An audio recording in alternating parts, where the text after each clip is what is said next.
நானிலத்து மக்களுக்கு நல்ல வழி காட்டிடவே வானத்திலே இருந்து வந்த மறையே, அந்த ஞான மலை பெய்தவன் நம் இறையே.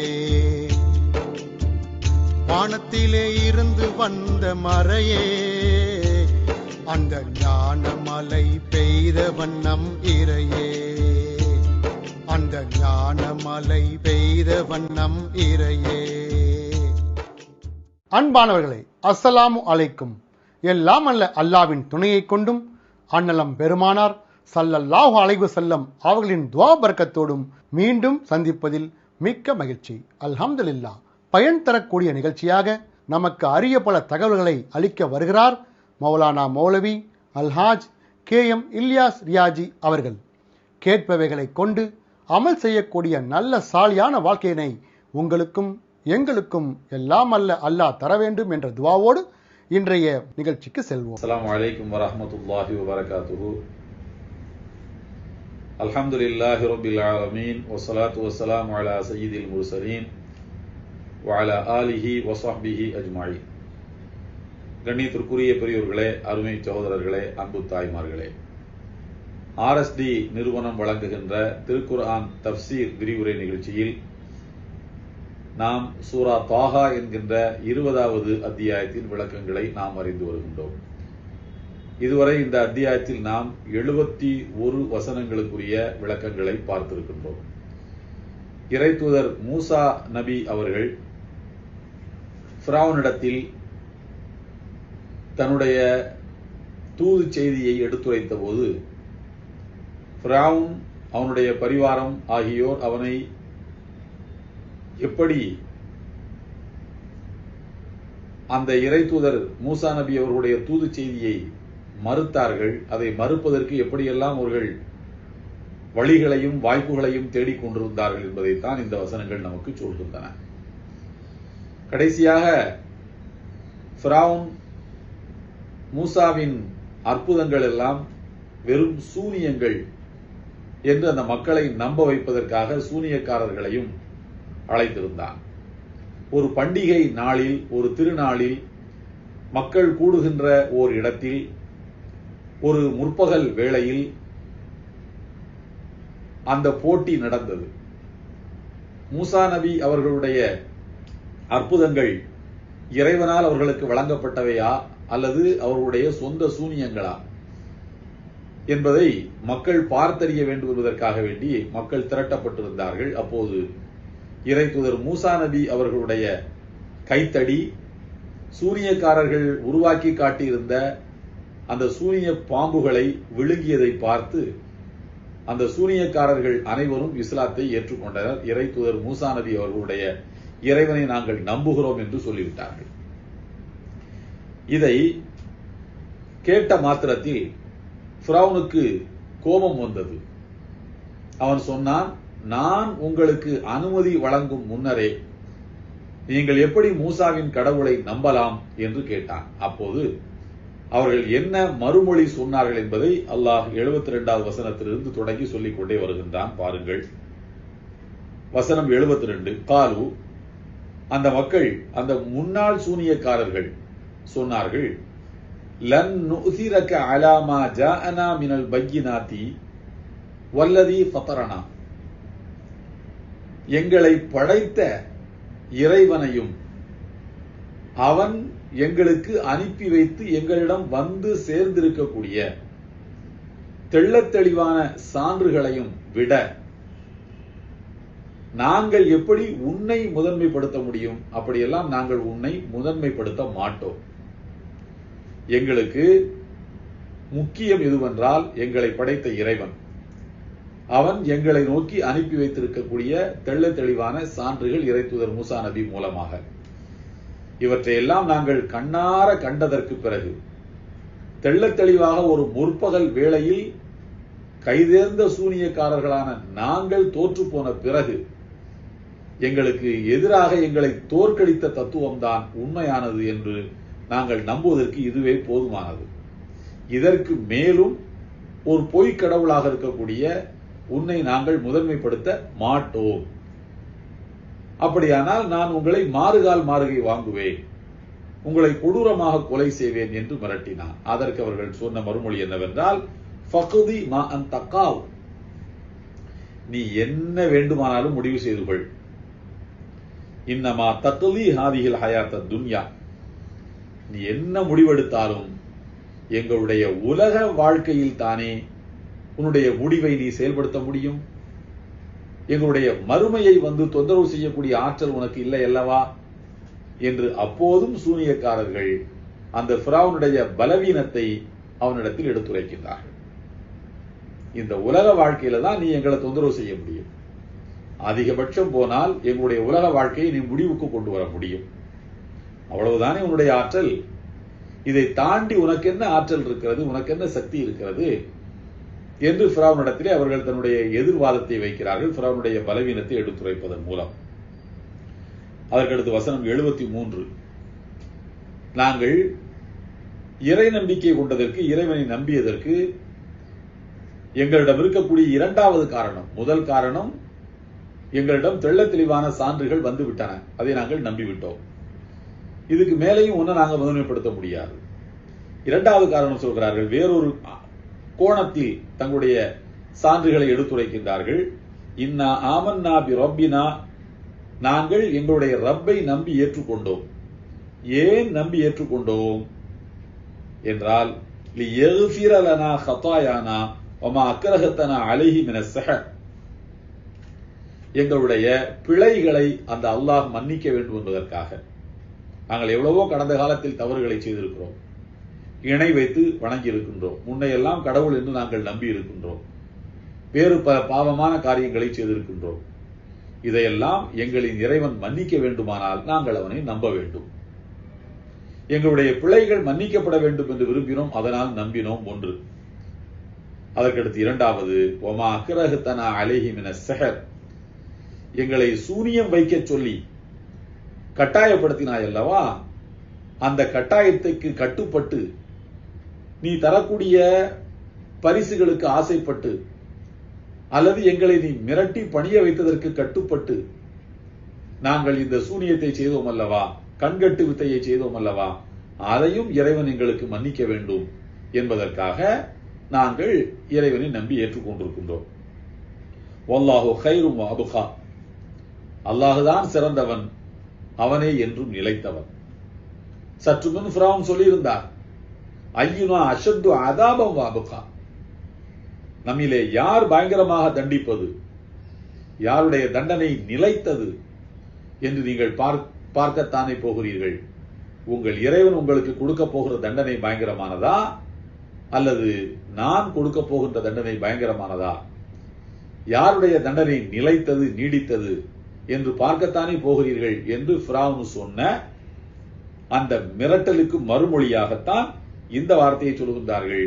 எங்களுடைய கடந்த கால தவறுகள் மன்னிக்கப்படுவதற்கே நாங்கள் இறை நம்பிக்கை கொண்டோம், உன்னுடைய நிர்பந்தத்துக்கு கட்டுப்பட்டு நாங்கள் வைத்த சூனியங்களும் எங்களுக்கு மன்னிக்கப்பட வேண்டும், அதற்கே நாங்கள் இறைவனை ஏற்றுக்கொண்டோம்.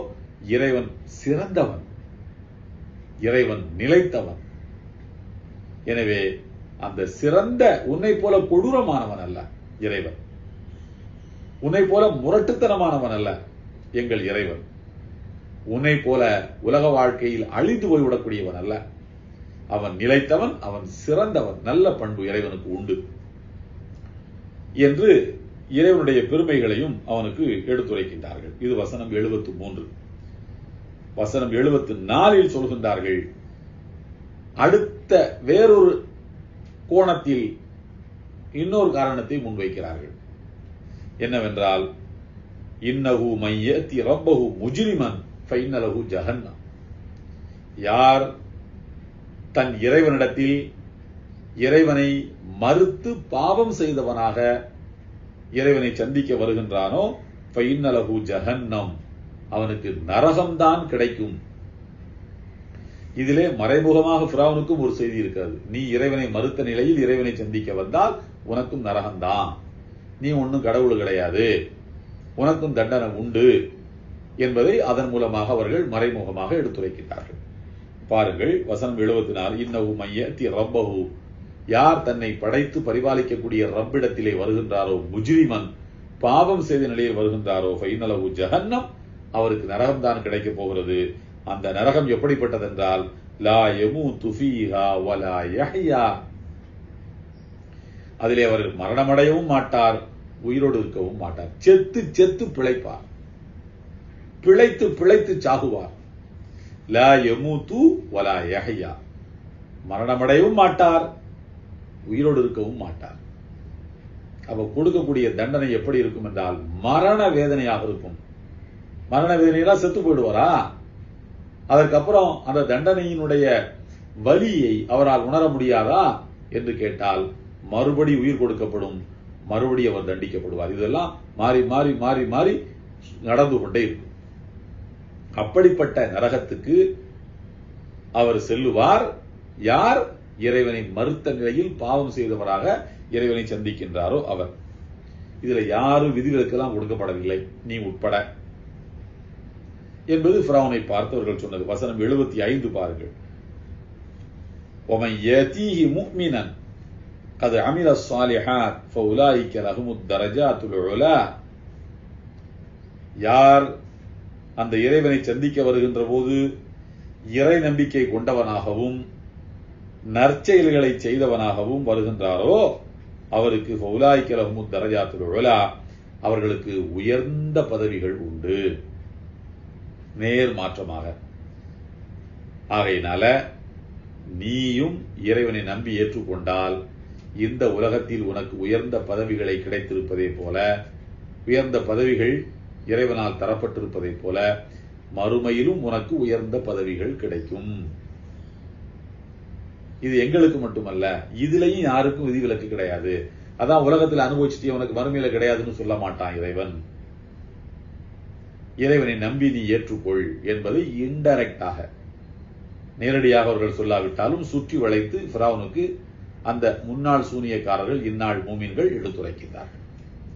முற்பகல் வேளையில் இறைவனை மறுக்கின்ற சூனியக்காரர்களாகவும், அதே நேரத்தில் அசர் தொழுகையினுடைய நேரம் வருவதற்கு முன்னரே இறைவனை நம்பி ஏற்றுக்கொண்ட மூமின்களாகவும் உறுதியான ஈமான் கொண்டவர்களாகவும் இறைவனுக்காக தன்னுயிரையும் அர்ப்பணிப்பதற்கு தயார் என்கிற உயர்ந்த நம்பிக்கையை பெற்றவர்களாகவும் அந்த முன்னாள் சூனியக்காரர்கள் மாறிவிட்டார்கள்.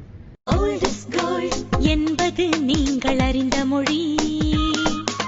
கோல்ட் டி நகர் LKS என்பது புதிய மொழி. தலைமுறை 4 தலைமுறை டி நகர் LKS. கலையெழில் நகைகள் தரும் கடை டி நகர் LKS. எழிலெனும் என்னும் வைர நகை டி நகர் LKS. எத்தனை டிசைன்களில் உங்கள் LKS.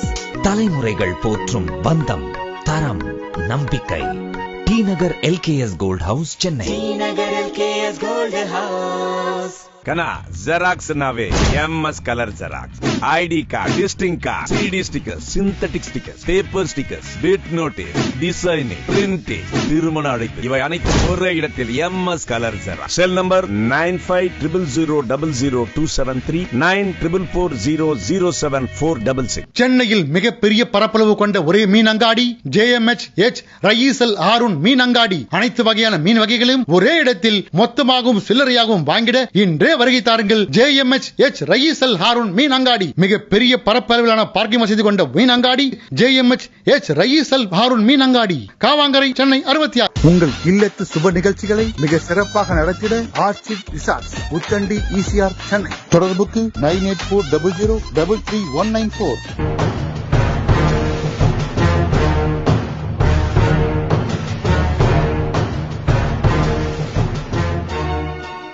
ஹலோ மக்களே, சென்னையில இருக்கீங்களா? அப்போ உங்களுக்கு தான் இந்த அப்டேட். ஒரு பக்கம் வாட்டி வதைக்கிற வெயில், மறுபக்கம் குழந்தைங்களோட ஸ்கூல் லீவு.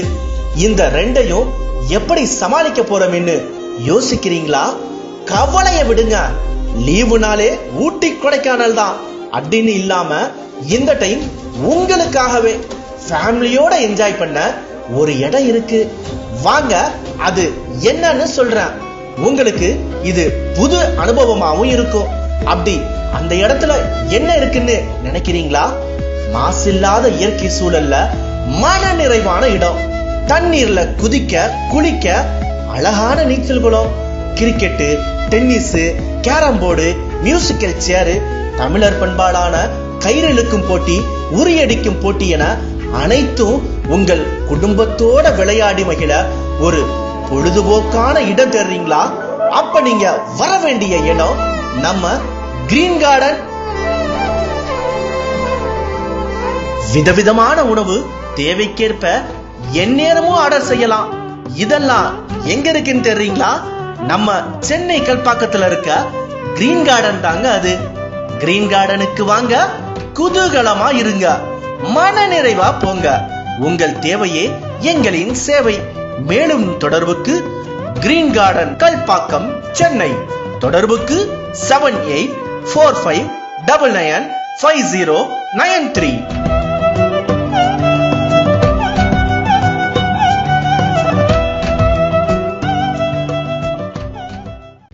அதற்கடுத்து வசனம் 76 பாருங்கள். அந்த சுவனம் எப்படிப்பட்டதென்றால், ஜன்னாத்து ஆதினின் தஜ்ரி மின் தஹ்திஹல் அன்ஹாரு காலிதீன ஃபீஹா.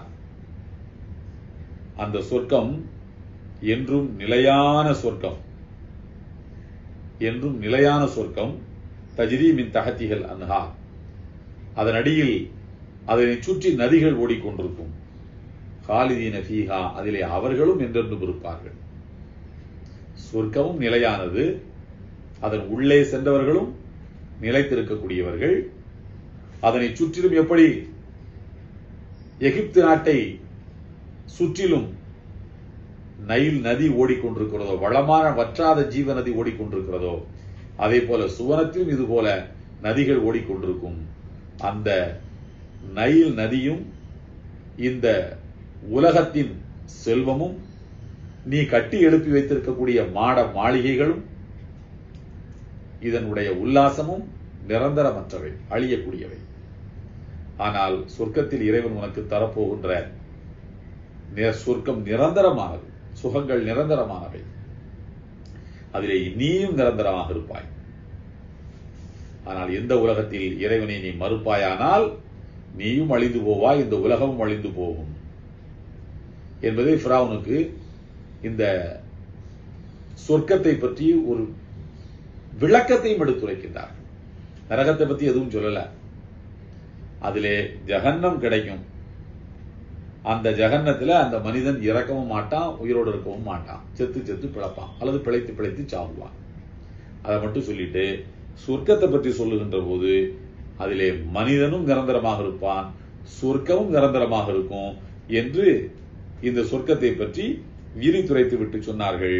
இந்த சொர்க்கம் எப்படிப்பட்டது என்றால், ذَلِكَ جَزَاءُ مَنْ تَزَكَّى, யார் தன்னை தூய்மைப்படுத்திக் கொண்டானோ, பாவங்களிலிருந்தும் ஆணவத்திலிருந்தும் நானே கடவுள் என்கின்ற இருமாப்பு எண்ணத்திலிருந்தும் யார் தன்னை விடுவித்துக் கொண்டு தன்னை சுத்தமாக வைத்துக் கொண்டானோ, தன் இதயத்தை பரிசுத்தப்படுத்திக் கொண்டானோ, அவனுக்கு இந்த சொர்க்கமே கூலியாக கிடைக்கும்.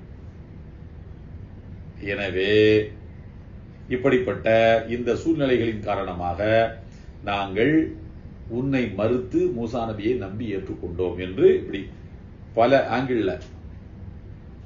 பல கோணங்களில் நாங்கள் ஈமான் கொண்டதற்கு இதுதான் காரணம் என்று அந்த முன்னாள் சூனியக்காரர்கள் ஃபிரௌனிடம் எடுத்துரைக்கின்றார்கள். எதுக்கு பல கோணங்கள்ல சொல்லணும்? ஒரே கோணத்தை அப்படிதான் ஈமான் கொள்ளும், உன்னால முடிஞ்சதை பார்த்துக்க அப்படின்னு சொல்லிட்டு சும்மா இருந்திருக்கலாம்ல. அப்படிதானே முதல்ல சொன்னாங்க. பக்கதீமா அந்த காவ், நீ என்ன முடிவெடுக்கணுமோ எடுத்துக்கோ, உலக வாழ்க்கையில தான் முடிவெடுக்க போற, மறுமையை எங்க மறுமையை உன்னால டிஸ்டர்ப் பண்ண முடியாதுல்ல, தொந்தரவு பண்ண முடியாதுல்ல என்று சொன்னதோடு அவர்கள் நிறுத்தி இருக்கலாம். ஆனால் அவர்கள் அப்படி சொல்லாமல், நாங்கள் ஈமான் கொண்டதற்கு காரணம் எங்களுடைய பிழைகள் மன்னிக்கப்படணும், நீ எங்களை கட்டாயப்படுத்தி சில தவறுகளை செய்ய வச்சிருக்க, அது மன்னிக்கப்படணும் என்று சொர்க்கத்தை பற்றியும் நரகத்தை பற்றியும் எல்லாம் இவ்வளவு விளக்கமாக சொன்னதற்கு காரணம், இந்த ஈமான் என்கின்ற மகத்தான வாய்ப்பும் மகத்தான பாக்கியமும் ஃபிரௌனுக்கும் கிடைக்க வேண்டும் என்று அவர்கள் ஆசைப்பட்டார்கள். இந்த ஈமானுக்கு அப்படிப்பட்ட ஒரு ஆற்றல் உண்டு, ஒரு வலிமை உண்டு. இந்த ஈமானை கொண்டிருப்பவர்கள் எல்லோரும், உண்மையான ஈமான் கொண்டவர்கள் எல்லோரும் இந்த பாக்கியம் தன்னை சுற்றி இருக்கக்கூடிய சக மனிதனுக்கும் கிடைக்க வேண்டும் என்று நினைப்பார்கள், நினைக்க வேண்டும். அதற்கடுத்து இப்போது எல்லாம் வல்ல அல்லாஹு தஆலா இறை தூதர் மூசா நபி அவர்களிடம் வருகின்றார். இதுவரைக்கும் அவர்களை நம்பி ஏற்றுக்கொள்ள வேண்டிய தேவை அந்த மக்களுக்கு ஏன் ஏற்பட்டது என்பதை அவர்களுடைய வாயாலேயே ஃபிரௌனுக்கு எடுத்துரைத்ததை சொல்லி காட்டினார். இப்போது மூசா நபிட்ட வரலாம். இப்போ ஃபிரௌன் இவ்வளவு எச்சரிக்கைக்கு பிறகும் பணியவில்லை. அதை ஏற்றுக்கொள்ளக்கூடிய மனப்பக்குவம் அவனுக்கு இல்லை. அவனுடைய கண்ணுக்கு முன்னால தெரிஞ்சதெல்லாம் ஒன்னே ஒண்ணுதான், நம்முடைய அதிகாரம் போச்சு, நம்முடைய ஆணவத்து மேல சம்மட்டி அடி விழுந்துருச்சு, மூசா நம்மளை அவமானப்படுத்திட்டாரு, நம்முடைய கண்ணியத்தின் மீது ஒரு அம்பை எய்து விட்டார், நமக்கு கட்டுப்பட்டு நடந்து கொண்டிருந்த மக்களை எல்லாம் நம்மிடமிருந்து அவர் சுருட்டி எடுத்து கொண்டு போய்விட்டார் என்று தனக்கு ஏற்பட்ட தோல்வியாகவும் மூசாவுக்கு கிடைத்த வெற்றியை போலவும் அதை புரிந்து கொண்டார். இப்படி எல்லாம் நடக்கக்கூடாதுன்னு தான் மூசா நபி நினைத்தார்கள். அதனாலதான் ரொம்ப பக்குவமா அவனை ஹேண்டில் பண்றாங்க. ஏன்னா அவன் ஆணவக்காரன்னு தெரியும். கூட இருந்து பார்த்தவங்கள்ல அரண்மனையில தாம் வளர்த்த பிள்ளை இடத்துல நாம தோற்று போறதா அப்படி எல்லாம் அவன் கணக்கு போடுற ஆள் தான்.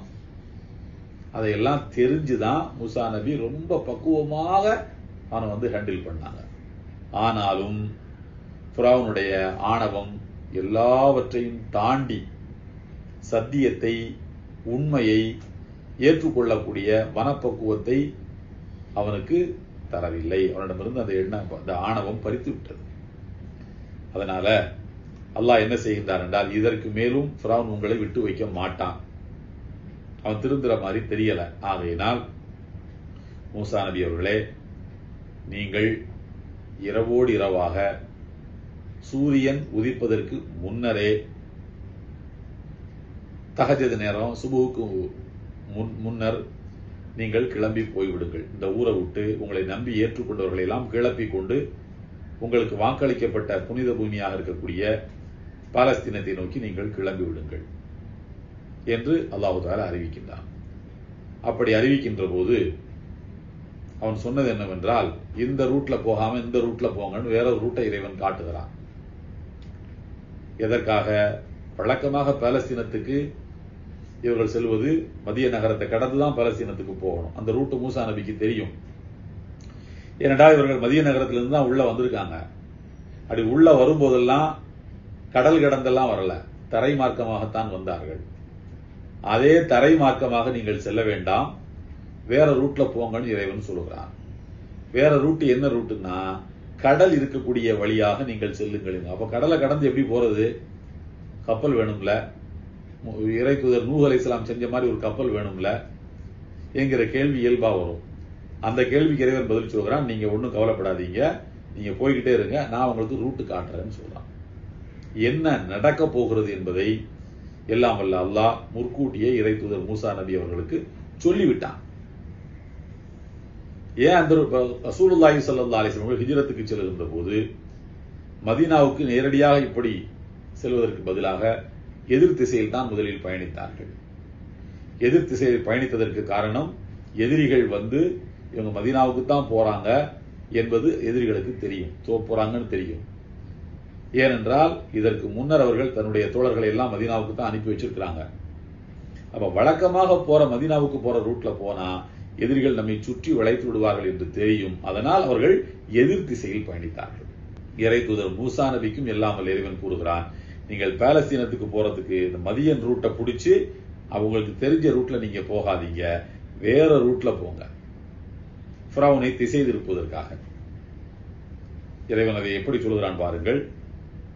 வசனம் 77, வலகது அவ்ஹைனா இலா மூசா, இறை தூதர் மூசா அவர்களுக்கு நாம் வஹி அறிவித்தோம், உள்ளுதிப்பை ஏற்படுத்தினோம்.